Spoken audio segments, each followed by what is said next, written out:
18 ఎకరాల పొలం కొట్టేయాలని పెళ్లి చేసుకున్న 10 నిమిషాల్లోనే భర్తని చంపేసిన మహిళ. ఇతని పేరు ఇంద్రకుమార్ తివారీ, 45 సంవత్సరాలు. మధ్యప్రదేశ్ రాష్ట్రంలోని జబల్పూర్ జిల్లాలో ఉంటాడు. పెళ్లి కాలేదు, స్టిల్ బ్యాచులర్. వెనక ముందు చూసుకోవడానికి తల్లిదండ్రులు లేదు, అడగడానికి అక్క చెల్లు అన్న తమ్ముళ్ళు లేరు. ఒకరోజు శ్రీ అనిరుద్ధాచార్య అనే ఆశ్రమానికి వెళ్ళాడు. ఈ స్వామీజీని మీరు సోషల్ మీడియాలో చూసే ఉంటారు. ఈ స్వామీజీతో ఇంద్రకుమార్ ఇలా అన్నాడు: స్వామి, నాకు 18 ఎకరాల పొలం ఉంది, అలాగే కొద్దిగా ఆస్తి కూడా సంపాదించాను, నాకు బ్యాంక్ బ్యాలెన్స్ కూడా ఉంది. ఉదయం ఉద్యోగానికి వెళ్ళి సాయంత్రం తిరిగి వస్తాను, అప్పుడప్పుడు పొలం పనులు చూసుకుంటాను. అయినా నాకు పెళ్లి కాలేదేంటి స్వామి అని అడిగితే, ఆ దేవుణ్ణి కొంచెం గట్టిగా అడగండి, అలాగే ప్రే చేయండి, మీకు పెళ్లి అవుతుంది అని చెప్పాడు స్వామీజీ. ఈ వీడియో సోషల్ మీడియాలో చాలా వైరల్ అయింది. ఈ వీడియో చూసింది షేక్ షైబా చాను అనే కిలాడి లేడీ. సాయిబాబాను దగ్గర బంధువులైనటువంటి నౌసుద్దీన్ అండ్ కౌశల్ ఇద్దరు సహాయం తీసుకుంది. ఎలాగైనా ఇంద్రకుమార్ ఒక పొలం అలాగే ఆస్తిని కాజేయాలంటే ఈ ఇంద్రకుమార్ని పెళ్లి చేసుకుని 2వ రోజు చంపేస్తే ఆస్తి పొలం మనకే వచ్చేస్తే మనం సెటిల్ అయిపోవచ్చు అని ఈ ముగ్గురు ప్లాన్ చేశారు. ఇంద్రకుమార్ ఎక్కడ ఉంటాడు, ఏం పని చేస్తాడని తెలుసుకుని తనని తను పరిచయం చేసుకుంది. నా పేరు ఖుషి తివారీ, మేము బ్రాహ్మణ కుటుంబం నుంచి వచ్చాం, మేము పక్కా హిందువులమే అని. నాకు 2 అన్నయ్యలు ఉన్నారు, వాళ్ళని నీ దగ్గర పంపించి పెళ్లి సంబంధం మాట్లాడమంటాను. నాకు నువ్వు నచ్చావు, నీ 18 ఎకరాల పొలము నచ్చింది, నీ దగ్గర ఉన్న డబ్బు ఉద్యోగం అంతా నచ్చిందని మనసులో అనుకుని నవ్వుకుంటూ ఉంది. అలా ఫోన్ లో ముద్దు పేరు పెట్టి పిలవడం, ముద్దుగా మాట్లాడడం మొదలు పెట్టింది ఈ కిలాడి లేడీ. ఇంకా ఈ ఫోన్ కాల్స్, వాట్సాప్ చాటింగ్ అబో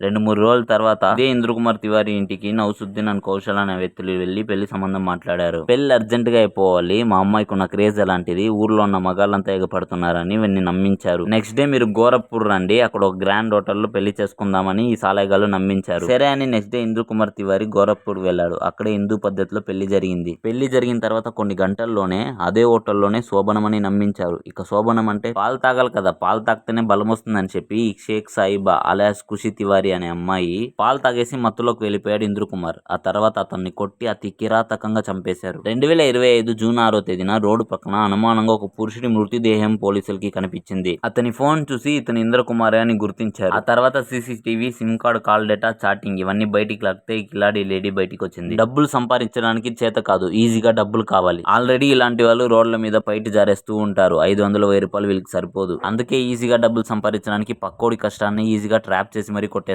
ఇలా ట్రాప్ చేసే కుటుంబాలు చాలా ఉన్నాయి. మళ్ళీ మీకు గుర్తు చేస్తున్నా, 75 సంవత్సరాలు భారతదేశంలో 700 మంది అబ్బాయిలకి ఉరిశిక్ష వేశారు. కేవలం ఒక క్రైమ్ చేసిన రతన్ బాయ్ అనే అమ్మాయికి మాత్రమే ఉరిశిక్ష వేశారు. 700 మంది అబ్బాయిలు ఎక్కడ, కేవలం ఒక అమ్మాయి ఎక్కడ? అంటే క్రైమ్ చేసే ఆడవాళ్ళే లేరా? కళ్ళ ముందు ఇంతమంది ఆడవాళ్ళు క్రైమ్ చేస్తుంటే వాళ్ళు ఉరిశిక్ష వేయరా? ఇంత సీరియస్ మ్యాటర్ ని కూడా ఇన్స్టాగ్రామ్, యూట్యూబ్ లో మీమ్స్ వేసి పడేస్తుంటే ఇంకా అబ్బాయిలకి ఎక్కడ న్యాయం జరుగుతుంది? రేపు పొద్దున అదే ఇంట్లో మీ తండ్రికో, మీ తమ్ముడికో, మీ అన్నయ్యకో ఇలాగే జరిగితే రేపు పొద్దున ఇలాగే మీమ్స్ పడతాయి. అప్పుడు కూడా దీన్ని అంతా చూసి మీరు ఏడవాలే తప్ప ఇంకేమీ జరగదు. మీ గొంతులు లేవాలి, మీ చెయ్యిలు పైకెత్తాలి. ఈ చట్టాన్ని మీరు ప్రశ్నించాలి. దీనిపై మీ ఒపీనియన్ ఏంటో కింద కమెంట్ చేసి ఇలాంటి మరిన్ని ఇన్ఫర్మేషన్ కోసం మన ఛానల్ని సబ్స్క్రైబ్ చేసి బెల్ ఐకాన్ ప్రెస్ చేసుకోండి.